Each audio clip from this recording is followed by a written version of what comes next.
Às vezes, a gente entrar nesse lugar de procrastinar e se julgar e se punir e começar a passar mal, simboliza também que nós nos identificamos com o eu sofredor que aprendemos na família.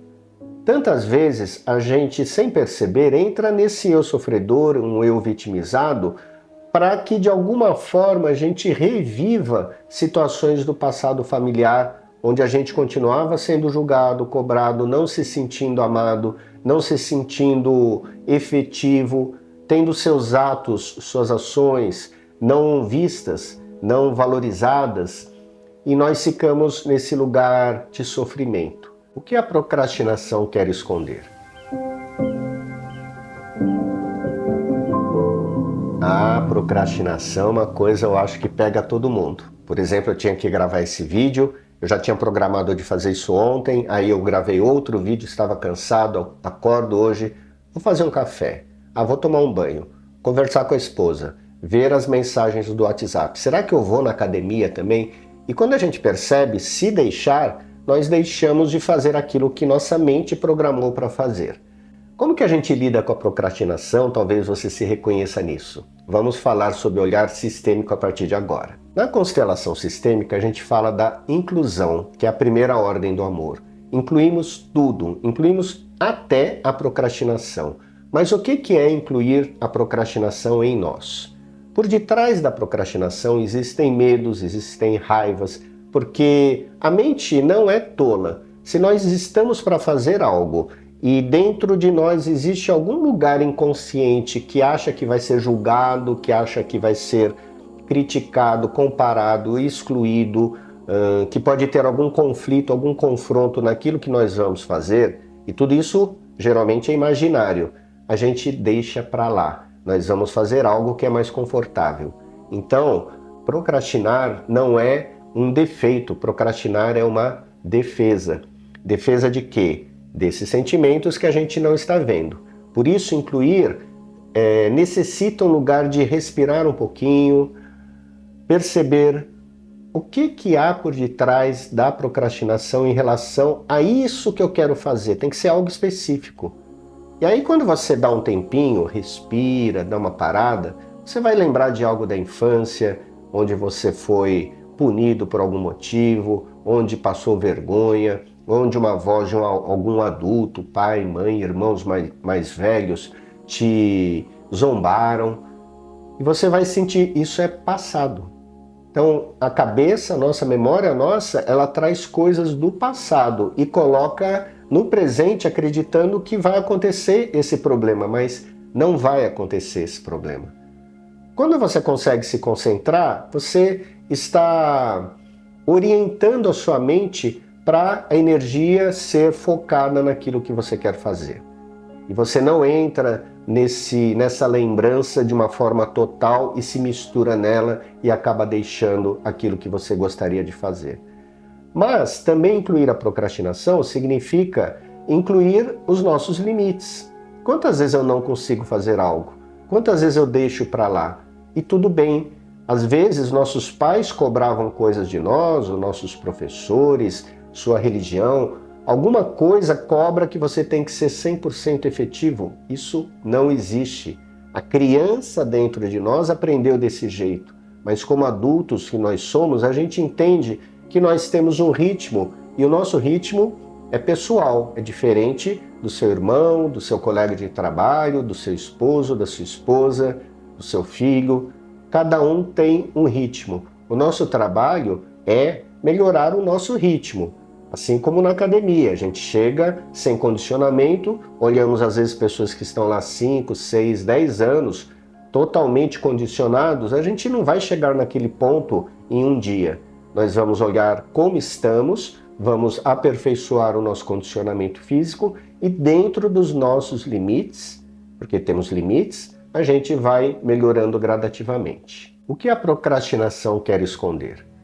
Às vezes, a gente entrar nesse lugar de procrastinar e se julgar e se punir e começar a passar mal, simboliza também que nós nos identificamos com o eu sofredor que aprendemos na família. Tantas vezes, a gente, sem perceber, entra nesse eu sofredor, um eu vitimizado, para que de alguma forma a gente reviva situações do passado familiar, onde a gente continuava sendo julgado, cobrado, não se sentindo amado, não se sentindo efetivo, tendo seus atos, suas ações não vistas, não valorizadas, e nós ficamos nesse lugar de sofrimento, uma identificação.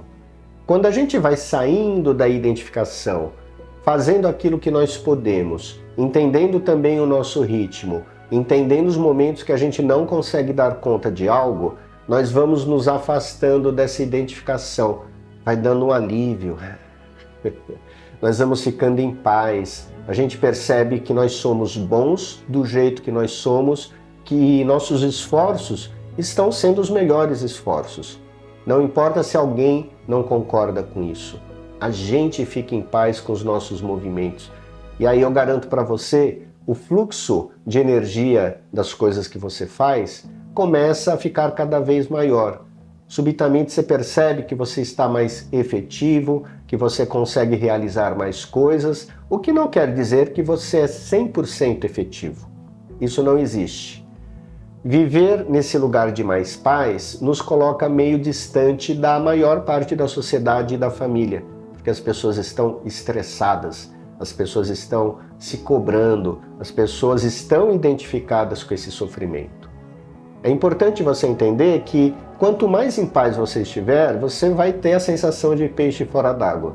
Você vai ter uma sensação de que pareça um ET vivendo em paz num mundo caótico. Mas é isso mesmo, tem muitas pessoas entrando nesse lugar de viver mais calmo, de viver mais centrado, mais produtivo, mas sem tanta cobrança, e isso vai te afastando desses núcleos de pessoas estressadas, ansiosas, que se cobram, que sofrem e cobram e julgam os outros também. Acostume-se com isso, porque você vai deixar de fazer parte dessa maioria, mas você vai começar a entrar num lugar muito gostoso de viver. Aos poucos você vai percebendo que o seu ritmo de vida ele está suficiente para aquilo que você quer fazer. E ponto, deixa os outros para lá. Quando a gente está procrastinando inconscientemente, nós entramos em padrões, em hábitos. E para mudar a procrastinação, para conseguir ser um pouco mais efetivo, em paz com aquilo que você precisa conhecer esses padrões. Um é o excesso de atividades. Então a pessoa, como eu falei, eu vou tomar café, aí eu vou ver o WhatsApp, aí eu vou conversar com a esposa, aí eu vou na academia e não gravei o vídeo. Isso daqui é uma dispersão. Isso é aprendido. Então a gente vê na família, a mãe cuida do filho, cuida da cozinha, cuida do marido, aí vai trabalhar, aí volta, e vai pegar o cachorro, leva para o veterinário. Então a gente aprende, preciso ser assim, é assim que eu pertenço à minha família. Fazer poucas coisas dá uma sensação de um certo prazer, mas não dá a sensação de completude, porque a gente pega a nossa energia, que é única, nós temos uma bateria com X% de carregamento, e essa energia vai se dispersando em várias atividades.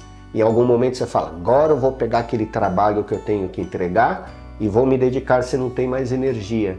E aí você vai procrastinar por falta de energia.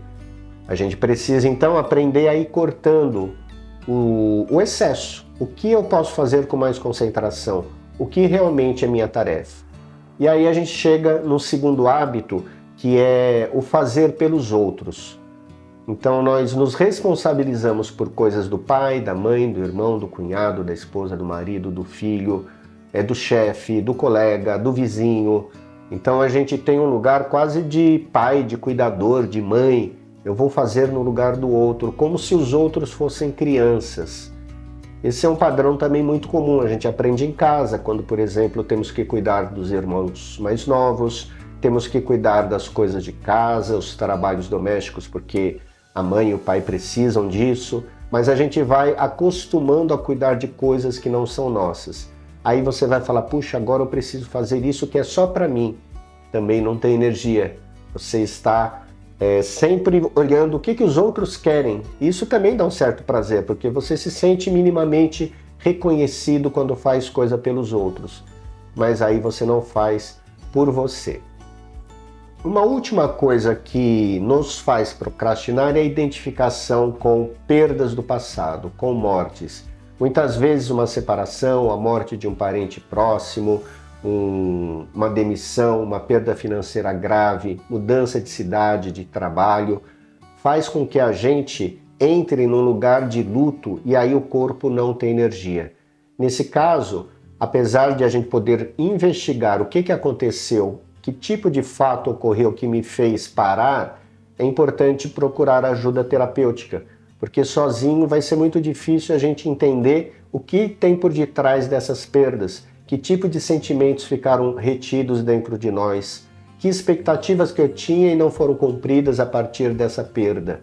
Tudo isso impede você de viver, porque às vezes essa morte simboliza tanta coisa que quando você perde, você tem uma mágoa, uma dor, uma sensação de que agora não vale mais a pena e aí você desiste. E quando você fala, eu vou cuidar de determinadas coisas, você não consegue. Então, nesse caso, ajuda terapêutica é bem-vinda. Para finalizar, vamos falar dessa base para a gente sair da procrastinação. A palavra base é soltar, deixar atividades em excesso. A gente tem muito prazer em fazer muitas coisas, mas em algum momento a vida nossa é muito corrida, precisamos cortar, precisamos aprender o que é essencial. Sempre se pergunte, isso realmente é importante para mim? Isso vai fazer a diferença no meu dia? Às vezes vai, às vezes a gente precisa se distrair, precisa fazer coisas aleatórias, mas perceba se esse hábito não está tirando a sua energia. Você não tem energia infinita e aí você não consegue fazer as coisas. Cortar outra coisa é deixar de fazer pelos outros. Será que eu preciso fazer? Eu posso delegar para alguém essa tarefa que eu me incumbi? Eu posso dizer não? Então, soltar essa dependência que também te dá uma sensação de prazer e reconhecimento, mas não vai fazer você conseguir colocar foco, objetivo nas suas coisas. Você está muito direcionado para o outro. E soltar, cortar, olhar para o passado, as mortes que eu não dei conta.